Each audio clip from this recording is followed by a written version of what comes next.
This is Mornings with Dave King and Matt Martin, and we're back here on KFYO. We need to go directly to the phones. We've got Sheriff Kelly Rowe on the phone with us. Sheriff, how are things going over there at the Sheriff's Department? Hey, everything's going well, all things considered, with everything going on around the country these days. But it's good to be with you guys this morning. Hey, well, Sheriff, I noticed, and I texted to have you call in this morning because I noticed there was a really good story about you and in the AJ this morning. And basically that's what I wanted to talk about, and that is your two sheriff deputies that were stabbed, I believe, last Saturday over at a Walmart. And that was quite an incident, wasn't it, Sheriff? Well, absolutely, on a number of different levels. Of course, one, we see just the overall risk level that these guys are at each and every time they make contact with some individuals.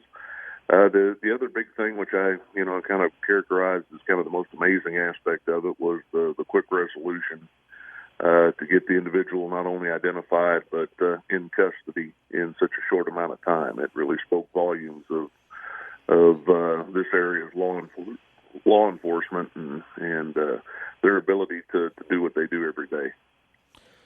Well, how did it happen that you had two of them? I guess they were in some kind of a wrestling match with his suspect, and he pulled out a knife while they were in contact with him.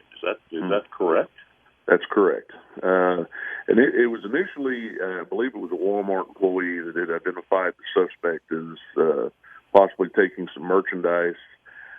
So one of the deputies was working off duty. He called for backup and started to pursue the individual who was non-compliant to any verbal commands. Second officer arrived, and of course, in short order, there was a wrestling bit trying to get him into custody when he pulled the knife and began his attack. Now, my question is, if in a situation like that where you have a suspect that pulls a knife on you, they would have been perfectly within their rights to have shot it, would they not?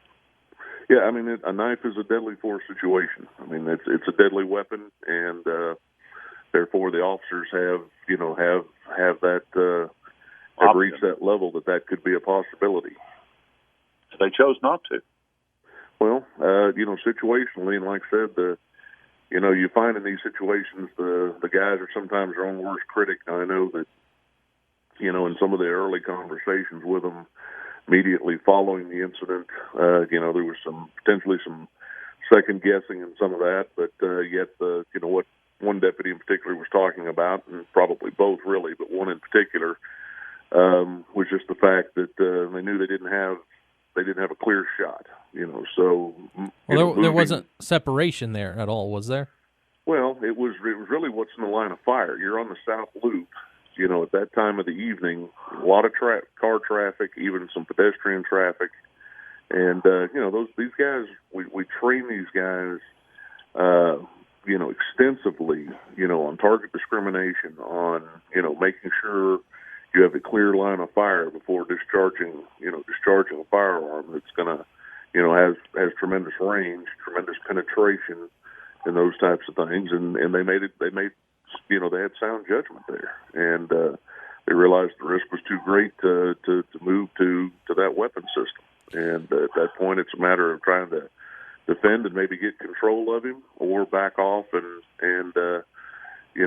we get him at a later time.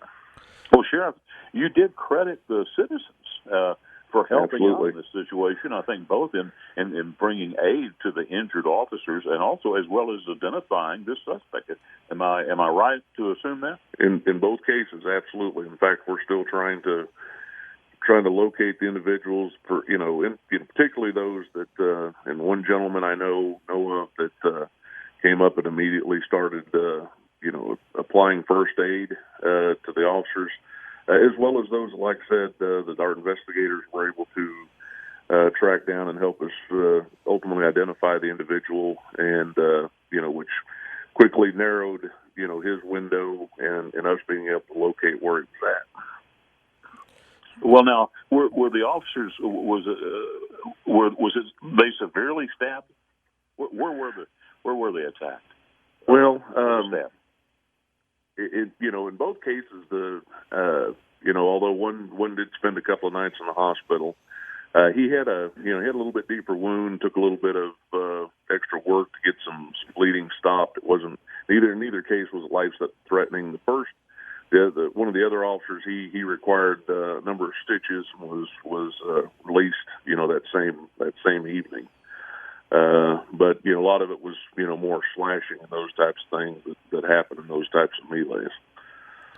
Well, one of the things that I like to hear is that when the suspect was found, well, he had to go to the hospital for dog bites. And I always love to hear that, because that means he didn't go to the hospital for having some bullets in his chest. And so it's much easier to survive and maybe get stitched up from dog bites than several bullets. Am I right about that? Well, obviously we want to resolve these things, with the least amount of force necessary. And again, I was on scene when they took him into, when they actually took the individual into custody, and the initial reports were, they were looking at him, they had, through the door, giving him verbal commands. They gave him verbal commands for over 30 seconds, and he just refused to comply. And when we have that asset, in terms of a canine, that's an ideal opportunity to use those at that point. And he, suffice to say, became compliant pretty quickly once Phantom was released. Okay, I want to kind of move on if that's possible, because I have a few questions. I know that we talked to Curtis Parrish yesterday, I believe, County Judge Curtis Parrish, and he's very much behind the Sheriff's Department. Do you have any worries at all as the budget cycle comes up that there's going to be any defunding of the Sheriff's Department at all? Absolutely. Well, I don't want to speak in absolutes, but we've already begun that process. I've had several conversations with all of the commissioners, with the judge, and exactly what the judge is telling you is being conveyed to me, my senior and executive staff.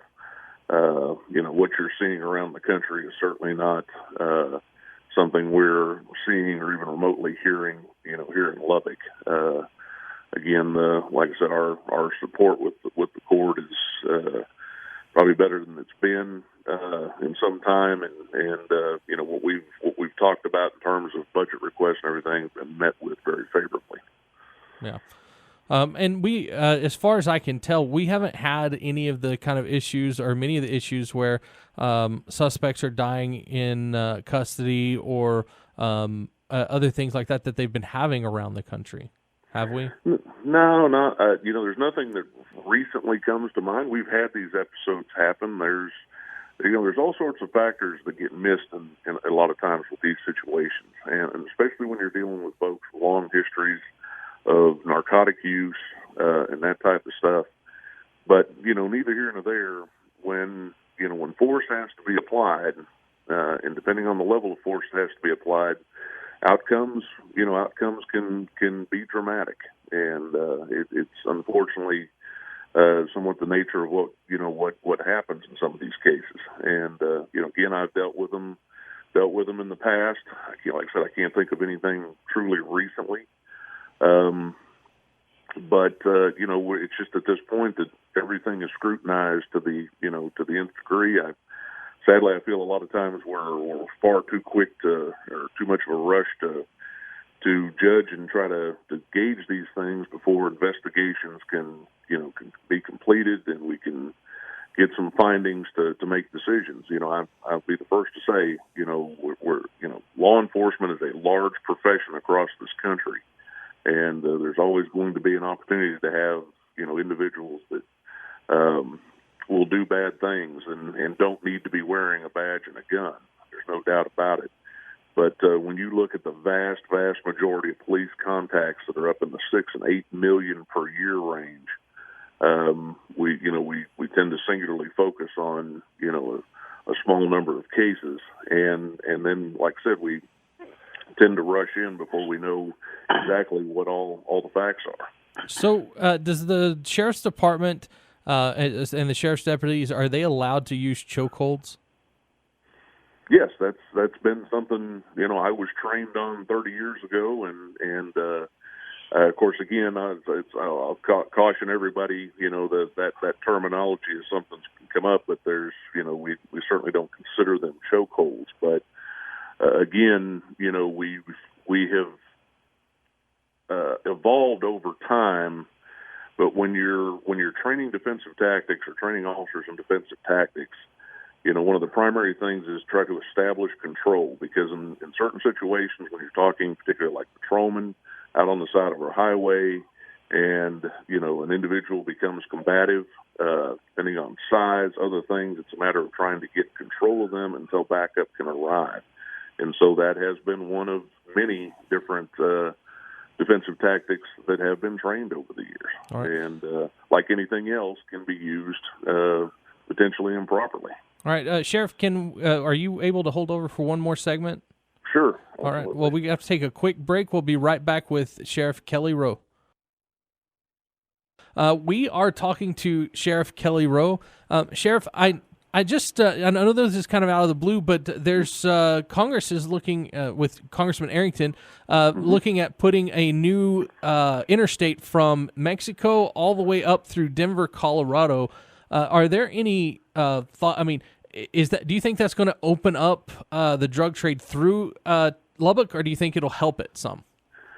Well, of course, Ports to Plains has been talked about for a number of years, and if it happens, what we would probably anticipate with that is it could potentially change or add to, depending on how you want to look at it or how it actually happens, where a lot of the product, would be coming from.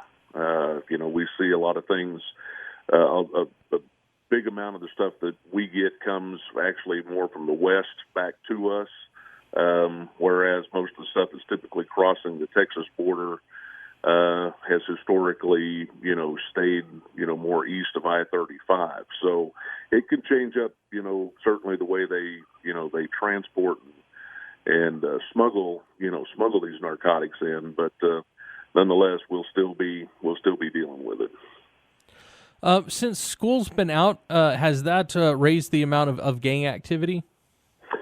Well, I don't know that it's so much about school being out. Obviously with COVID-19 and the times between stay-at-home orders and like everybody else, law enforcement, we made some adjustments to deal with that.